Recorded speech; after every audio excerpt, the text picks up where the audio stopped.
Angle droit, une émission de Marie Boéton.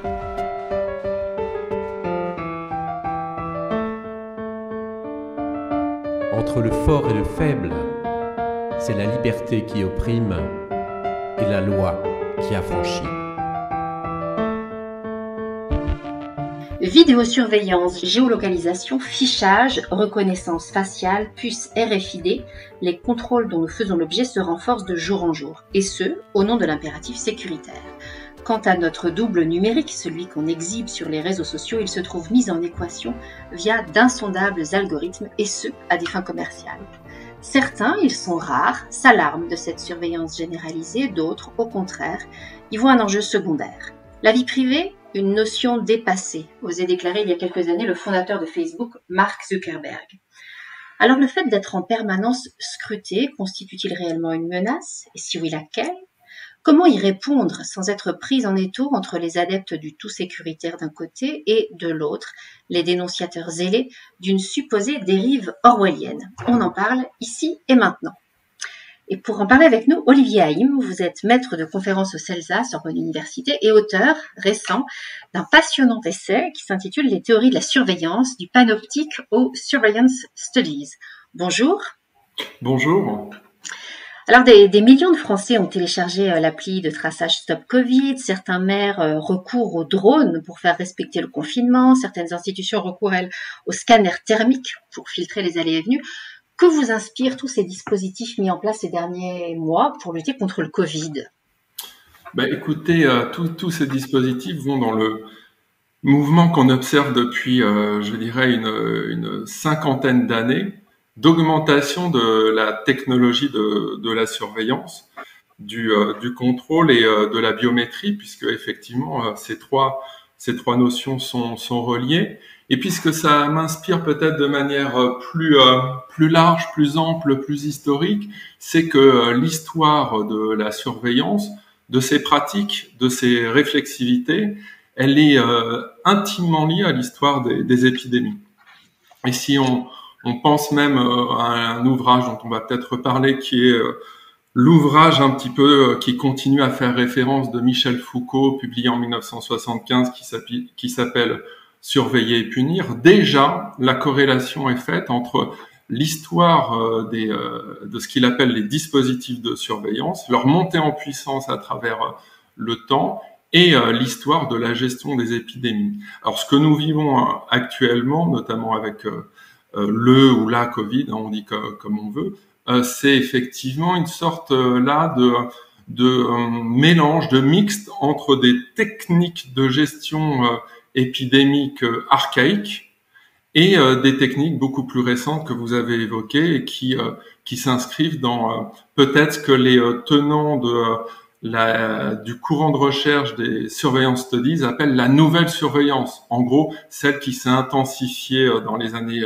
70 avec l'informatisation, la numérisation et puis l'algorithmisation de nos vies.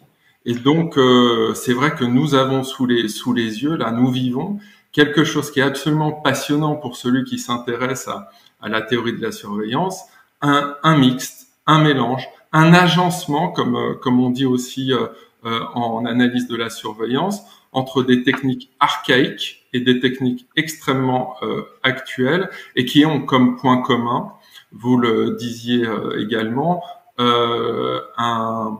un effet sur le corps, qu'il soit physique, on va dire celui qui se déplace dans les villes ou dans les espaces physiques de l'espace public, et puis le corps dédoublé, comme certains disent, en double de données qui navigue sur les espaces numériques. Et on voit bien, c'est ça qui est aussi très intéressant, c'est l'interpénétration de ces deux espaces, puisque... On y reviendra, bien sûr, voilà. On y reviendra. Ouais. Ce qui est saisissant dans votre ouvrage, c'est que vous dites à un moment donné que les dispositifs, dès lors qu'on les met en place, sont toujours vantés auprès de la population ou présentés comme étant exceptionnels. Vous parlez de l'exceptionnalité.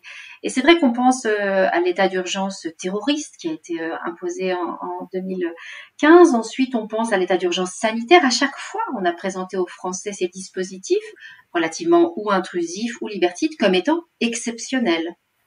C'est vrai. C'est-à-dire que là, vous avez raison. L'étude de la surveillance nous montre qu'il y a en fait une dialectique permanente entre ce qui est l'exceptionnel et le banal. Et ce qui a fait aussi advenir un champ de réflexion sur la surveillance, c'est que le banal tente à s'imposer dans nos vies les plus quotidiennes, et puis l'exceptionnel tente lui aussi à se banaliser et finalement à s'inscrire dans une forme d'habituation. C'est-à-dire que pour répondre à des urgences, comme disait Michel Foucault, on met en place des dispositifs, et ces dispositifs finalement pour mille raisons qui peuvent être je dirais une volonté politique, mais aussi une habituation, un confort qui s'installe, rentre dans ce qui n'est plus interrogé de nos vies quotidiennes, qui sont de plus en plus liées à la technique, la technologie, le numérique, et donc qui s'insèrent dans nos poches et dans nos habitudes les plus. Vous distinguez clairement dans votre essai les dispositifs de surveillance sécuritaire et puis aussi ce qu'on appelle la surveillance qui serait davantage participative. Est-ce que vous pouvez réexpliquer le distinguo entre les deux? Oui, alors le point de départ est très simple. Il s'inscrit vraiment au tout début de l'émergence de ce courant de recherche anglo-saxon qui s'appelle les Surveillance Studies.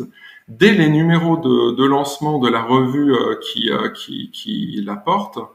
le porte, ce courant, on a des textes qui montrent que ce qui fait l'originalité, on va dire de manière simple, numérique, technologique de la surveillance actuelle, c'est qu'elle peut se renverser. Qu'est-ce que ça veut dire? Ça veut dire que la surveillance, elle est pensée, je dirais de manière première comme venant d'en haut. Top-down. Top-down, avec, comme on l'entend bien, dans ce mot français qui est repris aussi dans cette approche surveillance, de surveillance, c'est-à-dire d'une veillance, si je puis dire, qui vient d'au-dessus, de surveillance, en surplomb, verticalement par le haut, et puis des logiques de sous-veillance, c'est-à-dire qui sont très multiples, qui renvoient à l'activité de plus en plus importante de la population. Alors la population, elle peut contre-surveiller le pouvoir.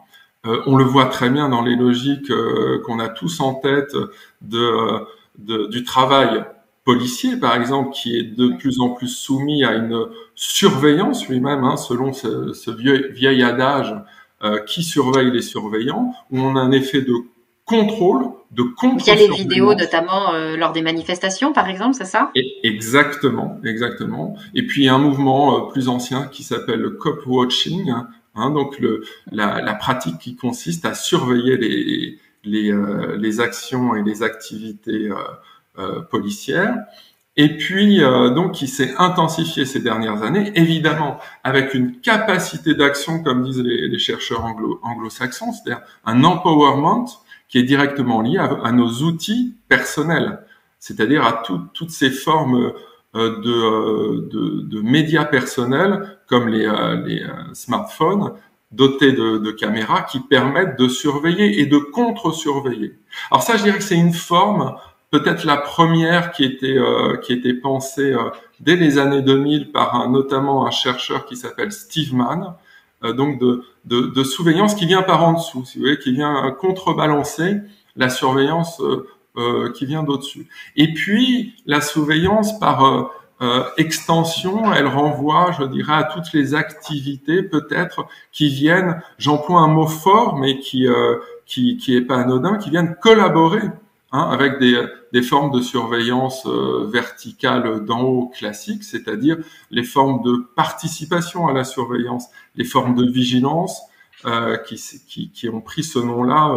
Il suffit de penser à ce qui se passe dans le métro où la RATP enjoint les passagers, les utilisateurs du métro à être eux-mêmes vigilants. Attentifs ensemble, je crois que c'est ça le slogan. Exactement. Et attentifs ensemble, ça veut dire nous, RATP, délégation de l'État. Nous n'avons plus la capacité d'administrer seule la surveillance et on a besoin de votre propre travail de surveillance. Il y a une Et on a délégation. aussi les voisins vigilants. Exactement. Alors là, c'est un mouvement qui faisait rire encore il y a quelques années, Ouais. qui venait des États-Unis pour l'essentiel, enfin, je veux dire qu'on voyait avec réticence et presque comique, et puis qui progressivement s'installe. Alors en région, mais aussi dans des petites villes et même à Paris, hein, où on voit l'œil, comme on dit, l'œil panscopos, c'est-à-dire l'œil qui voit tout, qui est un petit peu l'emblème de la surveillance, cet œil qui voit tout et qui symbolise la vigilance actuellement, celle qui s'administre dans des immeubles, dans des lotissements, dans des quartiers. Est-ce Donc, que progressivement, on a fini par ne même plus être conscient de ça? Est-ce que c'est devenu un impensé? Est-ce que c'est ce qu'on appelle la culture de la surveillance, au sens où, en tant que population, nous n'en serions même pas conscients? alors ça, c'est tout à fait fondamental. C'est vrai que les chercheurs qui appartiennent aux surveillance studies vont parler très récemment d'ailleurs, d'une culture de la surveillance, c'est-à-dire ce que j'évoquais tout à l'heure, une habituation, une incorporation, et je dirais aussi, on y reviendra si vous voulez, une sorte de désirabilité, de participation désirable à la surveillance du fait des évolutions médiatiques, numériques. Et donc, effectivement, cette culture de la surveillance, et c'est comme ça que sont nées les surveillance studies, elle passe par, tout à l'heure j'évoquais la première dialectique du banal et de l'exceptionnel, mais il y a une seconde dialectique, c'est celle du visible et de l'invisible.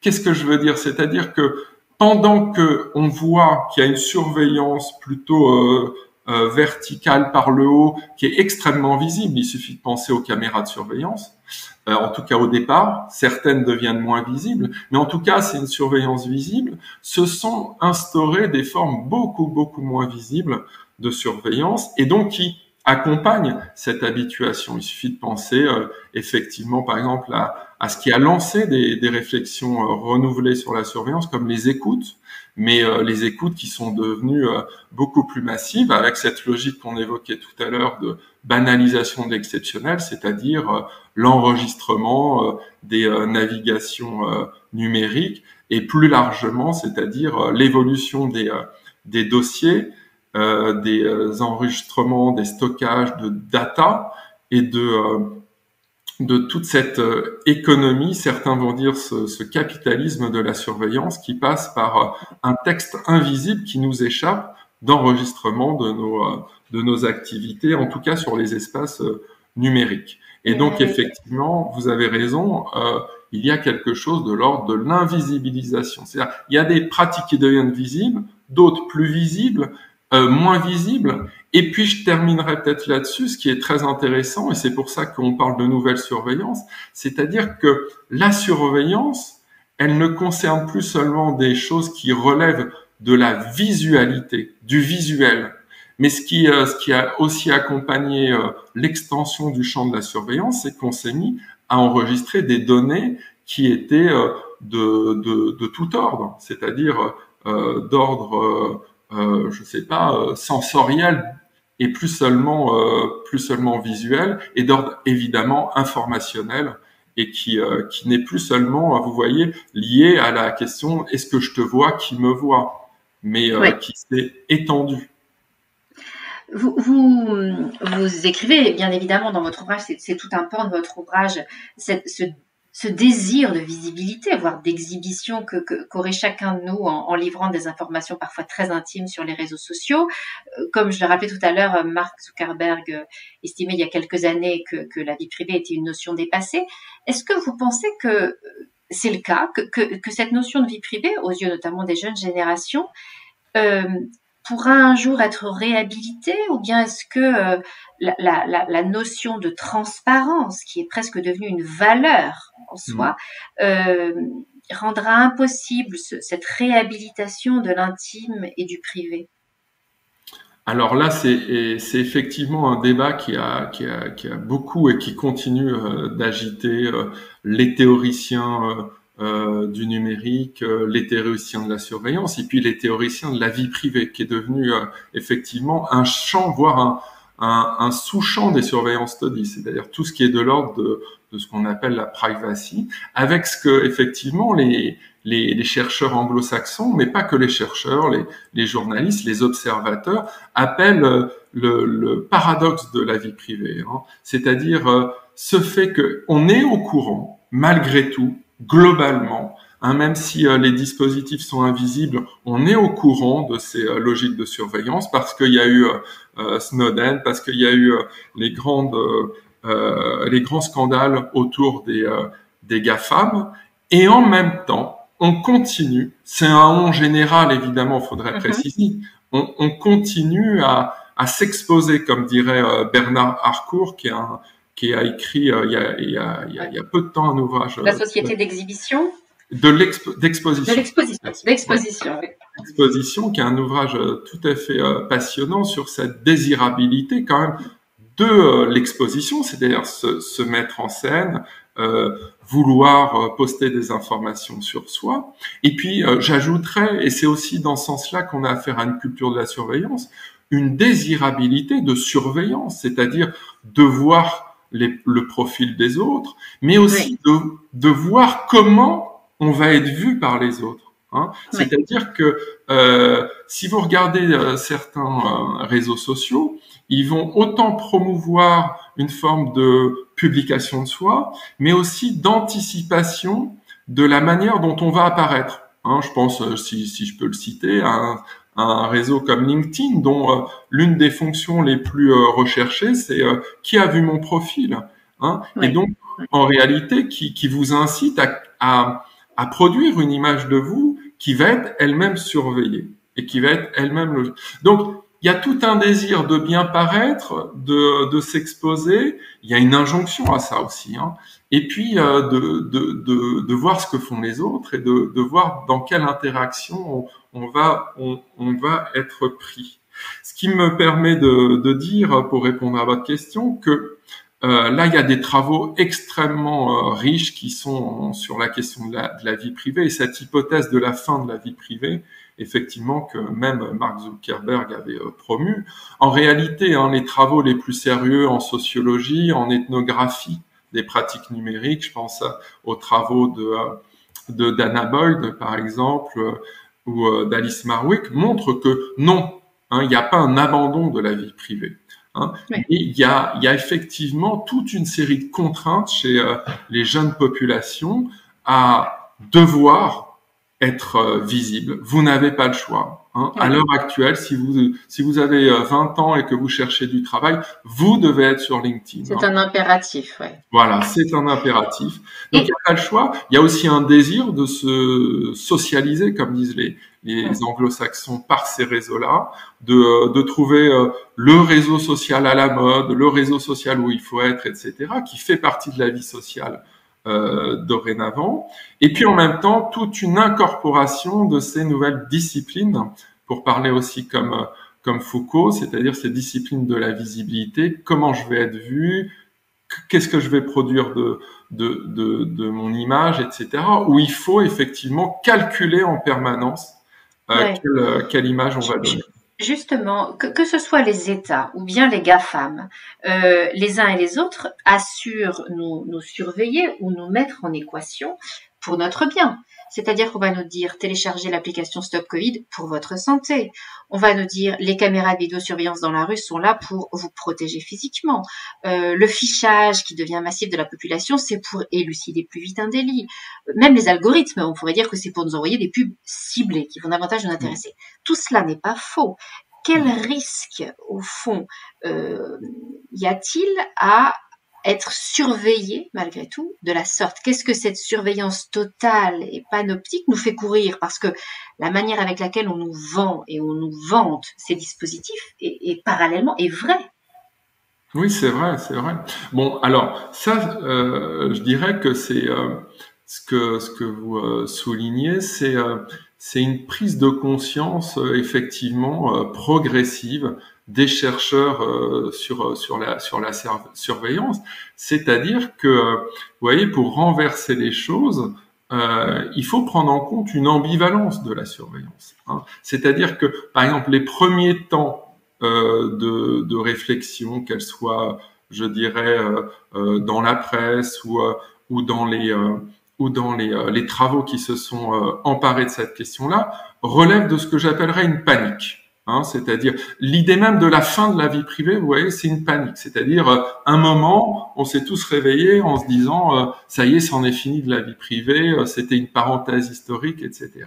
Les chercheurs sur la surveillance prennent progressivement en compte le fait qu'il faut évidemment résister à la panique dans un sens ou dans l'autre, c'est-à-dire la panique qui consisterait à dire mais non, mais effectivement c'est pour notre bien-être, ces dispositifs sont inoffensifs, les données sont anonymisées, on n'a rien à cacher, pour reprendre le grand argument qui semblait nous laver à la fois de tout soupçon et de toute menace en termes de surveillance. Il faut échapper à ça. Si j'ai rien fait de mal, j'ai rien à craindre. C'est un voilà, petit peu ça l'adage, un peu simpliste d'ailleurs, mais exactement, et qui accompagnait je dirais, l'hypothèse de la fin de la vie privée.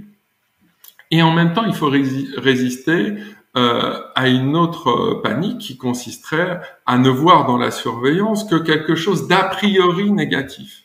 Hein. C'est aussi un danger parce que ça empêche de penser. Et les travaux les plus récents sur ces questions-là remettent en cause ce que certains appellent l'a priori négatif de la surveillance. Actuellement, voilà, je dirais qu'au niveau rhétorique, pour répondre à votre question, effectivement, on est rentré dans l'ère de ce que Michel Foucault appelle la gouvernementalité, c'est-à-dire que le pouvoir consiste à gouverner par les corps. Hein, c'est vraiment l'évolution massive dans laquelle on est rentré, et donc effectivement, il y a cette idée que il faut bien contrôler, surveiller l'épidémie elle-même, qu'il faut bien effectivement mettre en place des dispositifs de sécurité et non plus seulement de surveillance qui passent par du contrôle, de la sécurité, et effectivement une certaine forme de suivi, de traçage, de traque, d'isolement. On retrouve toutes ces notions, comme je le disais au début, qui sont à l'origine même de la pensée des épidémies, de leur gestion, etc., et qui relèvent de l'ordre de la santé. Et c'est vrai que la santé, le bien-être sont des notions extrêmement valorisées dans nos sociétés actuelles. C'est aussi des notions qui renvoient à quelque chose de l'ordre de l'individualité, de l'individu, du self, comme on dit. Hein, et penser à toutes ces promotions d'applications qui s'inscrivent dans ce qu'on appelle le quantified self ou la santé connectée. C'est-à-dire le fait que on va là trouver une très grande désirabilité à mieux se connaître grâce aux outils numériques, grâce aux applis, grâce à tout ce que nous offrent les algorithmes, et qu'on va pouvoir calculer combien de pas on fait dans une journée, combien de calories on ingère, quel sommeil on a, quelle sexualité on a, comment on peut mieux gérer sa santé, etc. Donc effectivement, il y a toujours cet argument économique, politique de la santé et de cette forme supplémentaire, de cette plus-value de la santé qui s'appelle dans nos sociétés actuelles le bien-être, le healthy, voire le style de vie, le lifestyle. Imaginons que ces données de santé qui, en effet, en soi, ne nous menacent aucunement et au contraire peuvent nous inciter à faire davantage de sport, etc. Imaginons qu'en quelques clics, elles tombent dans les mains d'un assureur. Il va tout d'un coup connaître par le menu hyper précisément, très intimement notre quotidien. On pourrait imaginer que non, on soit plus assuré parce qu'on fait pas assez de sport ou qu'on consomme trop et qu'on soit plus, je sais pas, que notre banquier ne veuille plus nous prêter parce qu'on serait pas solvable. Enfin, le fait de tout numériser comme ça veut aussi dire, ça implique en termes de risque que potentiellement on puisse parfaitement nous connaître et que ça soit entre les mains, pas forcément d'un régime policier autoritaire, mais que ça tombe entre les mains de banquiers, d'assureurs, etc., qui est une connaissance de notre quotidien qui les amène à prendre telle ou telle décision en notre défaveur. Absolument. Et alors là, ça rejoint effectivement les réflexions, les négociations, les analyses actuelles sur la vie privée, sur les données personnelles, etc., qui effectivement désignent le danger principal que vous évoquez, c'est-à-dire la fuite, hein, la fuite d'informations, la captation d'informations, la revente d'informations. Et ce que ces chercheurs, hein, dans des travaux absolument passionnants qui sont hélas peu publiés en France sur la vie privée, appellent en fait une sorte d'éthique de communication, c'est-à-dire une éthique de l'échange. Il y a un problème avec les données dès lors que le contrat de communication, le contrat de diffusion est rompu. Si effectivement vous êtes au courant de la destination, du cadre de transaction des données, le risque est moindre. Il reste un risque hein, de toute façon parce qu'on ne peut pas contrôler l'ensemble des données qui nous échappent. Néanmoins, si le contrat est respecté, le risque est moindre. Les grands scandales, les grands manquements, les grands dangers qui existent actuellement, et même très récemment, on a vu ça. On a vu une fuite de données de 500 000 personnes en France. Là. C'est dès lors que il y a une rupture dans la chaîne de transmission ou de destination des données. Alors cette rupture, elle peut être de plusieurs ordres. Hein. Effectivement, il peut y avoir de la revente, il peut y avoir du piratage, il peut y avoir de la fuite, il peut y avoir de la malveillance, et tous ces dangers en fait pèsent sur la chaîne de transmission, de diffusion, de valorisation de ces données qu'on retrouve dans le champ économique également, avec le rôle maintenant bien connu des courtiers de données, hein, c'est-à-dire de toutes ces activités qui vous font passer d'un circuit à un autre, sans que vous soyez forcément au courant. Justement, en parlant de circuit, est-ce que le risque majeur, ce serait pas dans les prochaines années qu'au fond, les États, qui nous ont habitués depuis des siècles à un certain type de surveillance, et les GAFAM de l'autre, qui nous connaissent autrement et qui nous connaissent pour des raisons commerciales, si je puis dire. Est-ce que le risque, c'est pas qu'il y ait un jour une potentielle fusion entre les deux? Je voudrais notamment revenir sur ce qui s'est passé avec Edward Snowden en 2013. Cet Américain révèle que la NSA et le FBI surveillent les internautes via des backdoors de logiciels produits par les GAFAM, et que donc la NSA a accès aux serveurs de ces mêmes GAFAM. Ce qu'il nous révèle est absolument hallucinant. Comment estimez-vous que la société américaine et puis la société française plus généralement a réagi à ça? Est-ce que vous avez le sentiment qu'on a pris toute la mesure de ce que ça a impliqué, ou est-ce qu'il n'y a pas eu une certaine forme d'apathie de la population quelque part face à la déflagration de ces révélations? Ah oui, alors ça, on rejoint ce que j'évoquais tout à l'heure. C'est le grand paradoxe. Hein. C'est-à-dire ce que les Américains appellent the privacy paradox, c'est-à-dire le fait qu'il y ait ce double mouvement entre nous, en nous, c'est-à-dire et dans les populations, c'est-à-dire une forme de prise de conscience de la masse que ça représente en termes de données, d'une certaine forme de précision aussi. Des informations, et puis de la collusion, vous voyez, qui elle aussi s'inscrit dans la rupture de contrat que j'évoquais tout à l'heure, ou la rupture éthique dans les circuits de circulation des données, et cette collusion entre des acteurs privés, des acteurs publics, étatiques, etc., que l'on voit d'ailleurs à l'heure actuelle.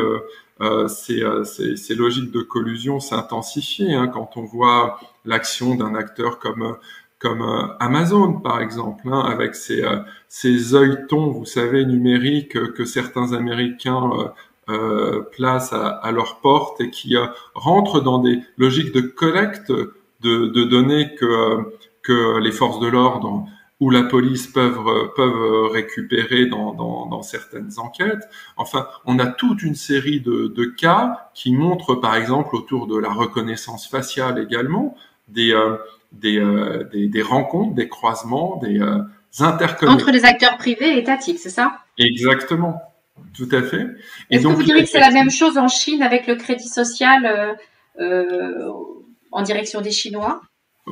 Disons qu'il y a des correspondances. Évidemment, on n'est pas dans le même type d'État. Hein, oui, donc, bien sûr. Voilà. Mais il y a des correspondances, c'est-à-dire que les grands acteurs commerciaux chinois, Alibaba et d'autres, participent aussi aux collectes de données, au calcul des crédits sociaux des individus. Bon, tout ça est encore beaucoup de l'ordre de l'expérimentation, mais ça se met en place effectivement avec des mêmes logiques de rencontres d'interconnexion entre les acteurs privés, les acteurs gouvernementaux ou étatiques. Et avec, à vos yeux, une prise de conscience suffisamment aiguë et lucide des populations, ou vous êtes étonné de nos réactions? Alors, on est étonné, je dirais collectivement, hein,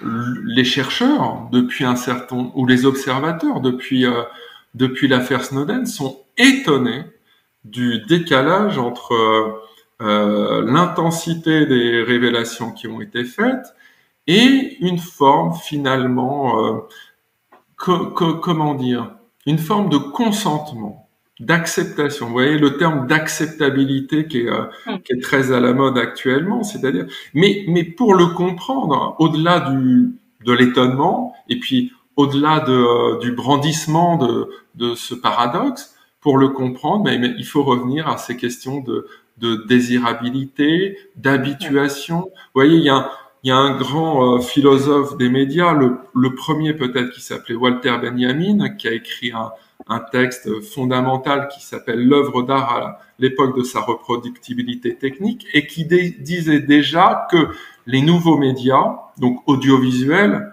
avant que de devenir numériques, produisent de l'accoutumance. Donc il y a un effet d'habituation, d'accoutumance, de désirabilité, et puis je dirais quelque chose d'extrêmement important, c'est-à-dire que et ça peut-être qu'on l'a pas assez mesuré, c'est que presque d'un point de vue philosophique, hein, humaniste, notre rapport au monde, notre vision du monde, comme on disait au XIXe siècle, hein, est devenue une vision médiatisée par les écrans. C'est-à-dire que comment voulez-vous que on soit finalement étonné de cette acceptation lorsque nous-mêmes, en entrant dans la culture de la surveillance, nous sommes toute la journée en train de monitorer, de scanner, de checker, de stalker avec nos écrans. On passe nos journées à être dans des logiques de lecture du monde sur un mode que j'appellerais surveillentiel.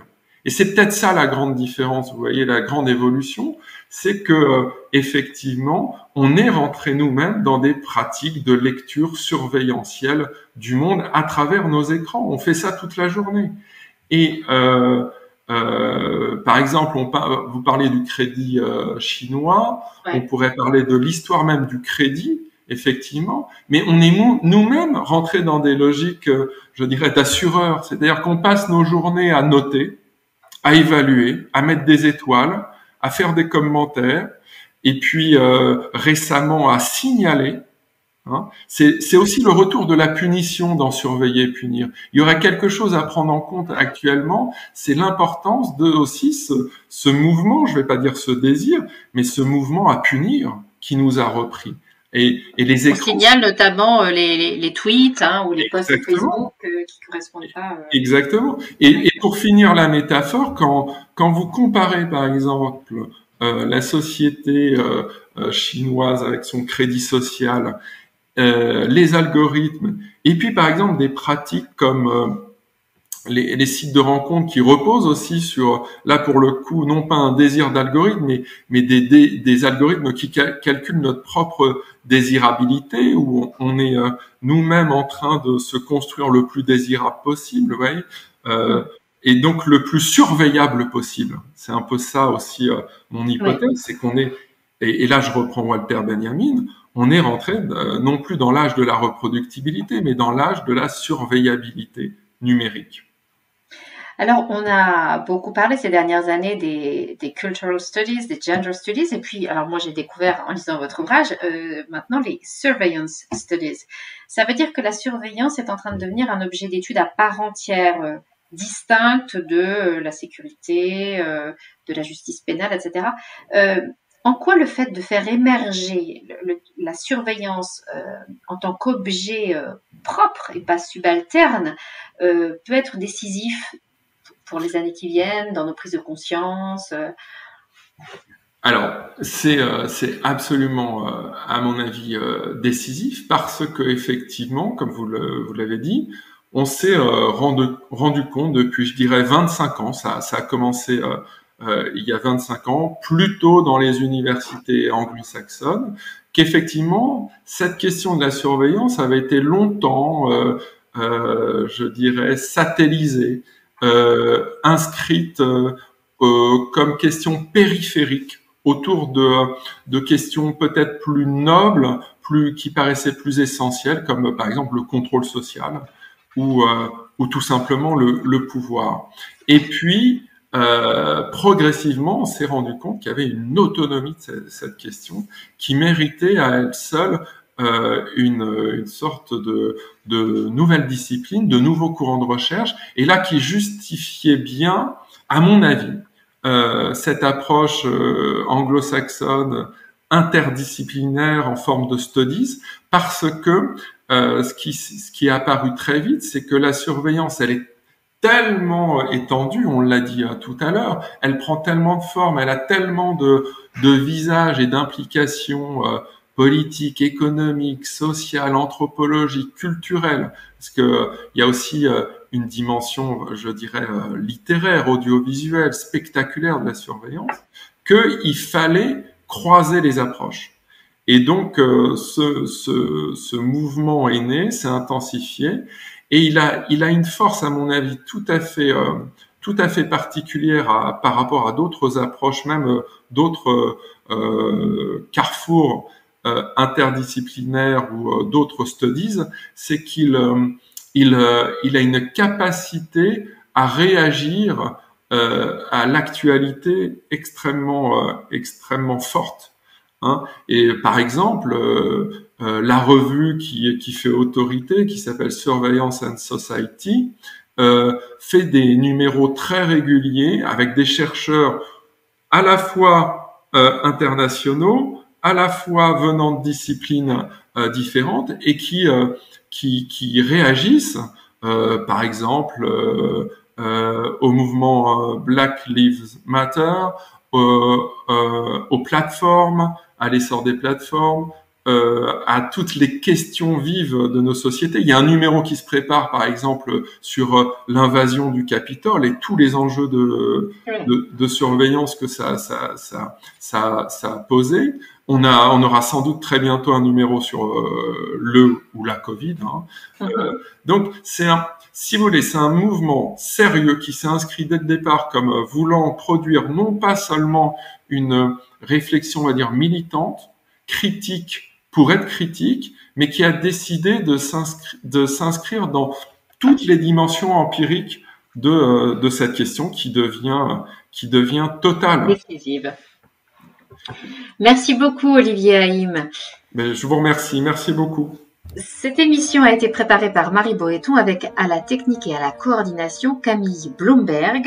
Vous pouvez écouter et télécharger l'émission Angle droit sur le site internet radio.amicus-curiae.net à la page de l'émission et ne manquez évidemment aucun épisode en nous suivant sur les réseaux sociaux.